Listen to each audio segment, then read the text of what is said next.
Yo pienso que para contestar a tu pregunta, que los programas son relativamente bien organizados y tienen eficacia, sí, pero son de tipo asistencial y no construyen un sujeto social, construyen clientes. Y por eso que sí, hay un consenso bastante grande sobre Lula o sobre Dilma, pero es un consenso también muy frágil, porque depende también de la posibilidad de continuar el modelo económico como lo tienen. Y este modelo económico es totalmente, realmente, sí, capitalista. Por ejemplo, el Código Forestal, que acaba de ser aprobado por Dilma también, dice en su introducción que este código tiene como fin de ayudar la agricultura moderna. Pero ¿qué significa la agricultura moderna? Es horrible. Yo he visto de avión, por ejemplo, entre Lima y Sao Paulo, cuando uno está en el sur del Mato Grosso, se ve la penetración de los monocultivos de soya. Es un espectáculo absolutamente increíble. Y estuve últimamente visitando la famosa mina y es un espectáculo absolutamente increíble. De destrucción de la naturaleza absolutamente total, y es solamente el principio, porque tienen 600.000 hectáreas de concesión, ¿no?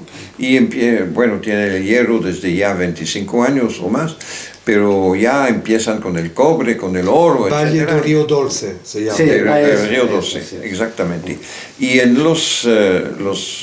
el sitio web de esta empresa, que es la más grande, la minería más grande del mundo, sí, y que tiene capital brasileño, sí, solamente un cuarto es capital japonés. Y los fondos de pensión de Brasil están invirtiendo en eso. Y dicen que Brasil es el mejor país, porque tienen minas en 5 continentes.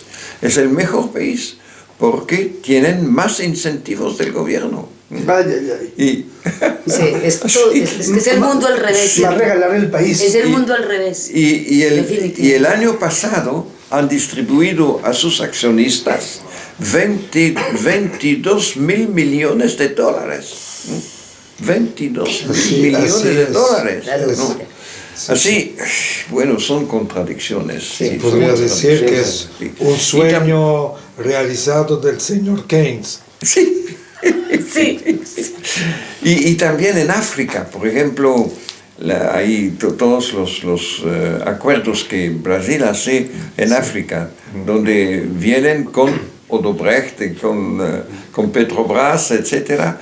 Y, por ejemplo, en Mozambique, hace 1 año y medio, se firmó, todavía con Lula, hace 2 años, un acuerdo entre la Comunidad Europea, el gobierno de Brasil y Mozambique, de desarrollar 4.800.000 hectáreas de caña de azúcar para abastecer Europa en etanol. El modelo socialdemócrata es muy claro en Brasil, Argentina, Uruguay, hasta un cierto punto también Nicaragua. Pero un poquito. Un poquito. Sí, pero es un poquito mixto. Indigenizado. Pero avancemos, por favor, avancemos. Pero en Ecuador, Bolivia, Venezuela es otra cosa. Son países que han afirmado que quieren construir el socialismo del siglo XXI, pero todavía no hubo mucha definición de lo que significa eso. En Perú, en Ecuador y en Bolivia hay mucha insistencia sobre el buen vivir. Exacto. El Summa Cosai o el Summa Camaña, con una inspiración, sí, de los pueblos indígenas, que es una visión muy interesante porque es una visión holística, es una visión de conjunto de la realidad, ¿no? Y en este sentido es muy interesante. Sin embargo, en los dos lados hay dos desviaciones también posibles y reales. Por una parte, una desviación un poco fundamentalista. Por ejemplo, en la conferencia de Cochabamba, sobre la cumbre sobre el clima, donde hubo una participación extraordinaria de los pueblos indígenas, casi 30.000 indígenas fueron allá, han tenido la tendencia de imponer un poco su lenguaje y su cosmovisión. No solamente la necesidad de regresar a una visión de conjunto, que es muy importante, que introduce la relación con la naturaleza dentro de la perspectiva, pero de regresar también a la cosmovisión indígena, que es de considerar la tierra como una persona, que puede reaccionar, que puede enojarse, que puede tener venganzas, etc. Y los elementos que son los hermanos, las hermanas, etcétera, etcétera. Y eso provocó una cierta tensión en Cochabamba. Así es una tendencia de desarrollar un lenguaje vinculado con una cultura que también tiene su historia, que está situada en la historia, ¿no? Y cuando debemos encontrar una pluralidad de expresión del mismo valor. La otra tendencia es la utilización por los poderes políticos del concepto para significar cualquier cosa. Así un poco en Ecuador el problema que se adoptó en la Constitución, se adoptó en el Plan de Desarrollo Nacional, el concepto de buen vivir, pero ahora cuando hay un hueco en la calle, en Quito, exagero un poco, y que se repara, se dice, se repara significa el buen vivir, ¿no? Y construir grandes carreteras a través de las montañas es el buen vivir, ¿no?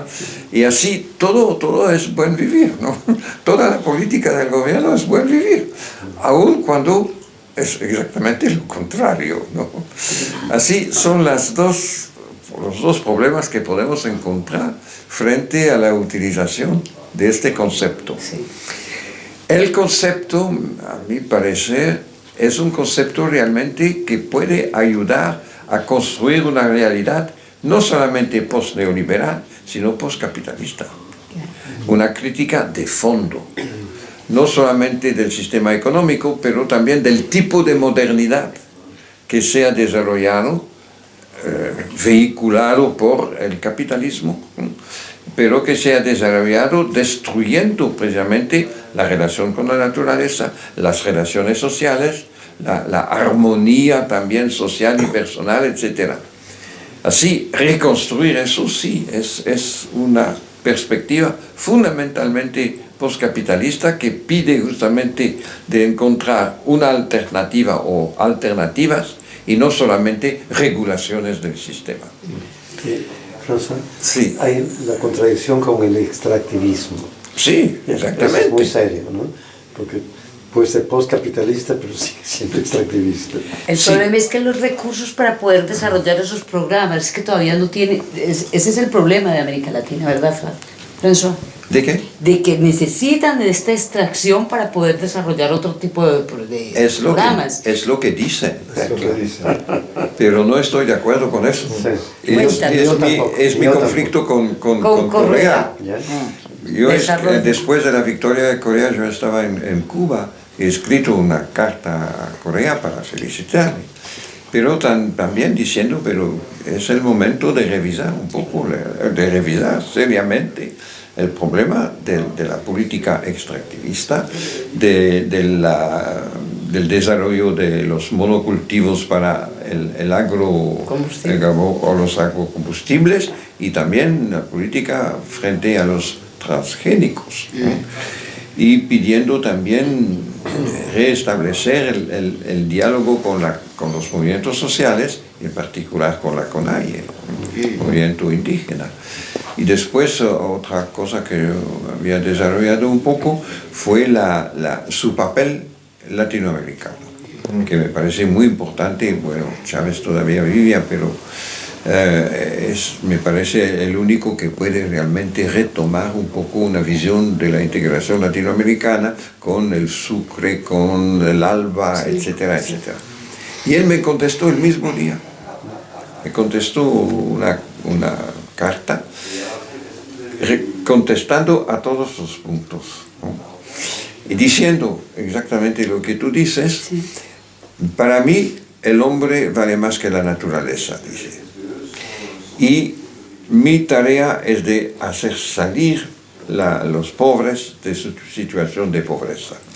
Por eso el Estado necesita medios para hacer estas políticas. No lo dice, pero sabe, evidentemente el petróleo ya está a su pico y dentro de 20 años no hay más petróleo, claro, en Ecuador. Así, ¿cuál es el sustituto? Son las minas. Y por eso dice, necesitamos desarrollar las minas para dar al Estado la posibilidad de continuar una política de lucha contra la pobreza. Y él dice, pero eso pertenece un poco a la ideología que está desarrollando, que con las técnicas modernas actuales, las minas a cielo abierto no son tan peligrosas para el entorno, para el agua, etcétera, y que de toda manera se va también privilegiar las comunidades locales que van a aprovechar de una parte importante de la ganancia que se puede recibir. Para los transgénicos dice, bueno, es una hipocresía, porque la Constitución nos impide utilizar transgénicos, pero no nos prohíbe comprar productos con transgénicos de Argentina, de Paraguay, etc. Y somos llenos de transgénicos y no podemos hacer los nuestros. Para el diálogo con la CONAIE, él me contesta, sí, estoy de acuerdo. Pero ¿qué representan más? De verdad, en las elecciones, la CONAIE se entró en el combate electoral con Alberto Acosta, claro, sí, que es una persona muy simpática, muy interesante, y que Correa trató muy mal, y por eso él tiene una reacción fuerte. Pero con Acosta y otro movimiento de antiguo partido maoísta, pero muy oportunista, que es el MPD, la CONAIE se ha hecho alianza con ellos para apoyar el proceso electoral de Acosta y han tenido 3.2% de votos, cuando Correa ha tenido 57%. Así Correa dice, bueno, ¿qué representa? Bueno, el resultado electoral que ha tenido este partido no corresponde a la influencia real del movimiento indígena en el país. De verdad, los indígenas son también totalmente divididos. Claro. Tiene Otavalo, por ejemplo, un grupo muy importante de indígenas que son totalmente neoliberales.